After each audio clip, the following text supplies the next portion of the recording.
Okay, so what we have here is my personal 2007 Ford F-250. I was having problems with the truck running correctly. It would randomly die and it wouldn't want to start back up. Well, after some diagnosis, I found out that there was fuel in the oil and it thinned it out and it wasn't holding enough oil pressure to run.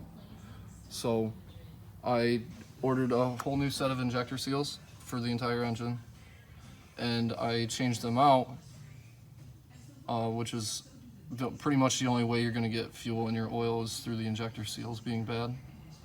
But even after doing that, it got worse, and I was draining a couple extra gallons plus the oil that I put in it every couple weeks.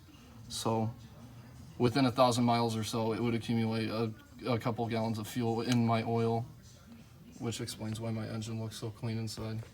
But even after changing the injector seals, it was still bad. It was still leaking fuel into the oil. As you can see, there's absolutely nothing wrong with these. They're brand new, all the way up to the connector. But when I purchased new fuel injectors thinking that there's something wrong internally with these, I don't know, they were all secondhand injectors out of another parts engine I have. But when taking out the hold downs, I noticed that there's a thick coating of oil on them, every single one of them so far.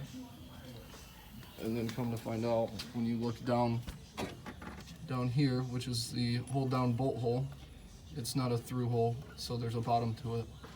So if there's oil down in there and you're trying to torque the injector down to spec, then it won't be accurate because of the oil that's in the bottom.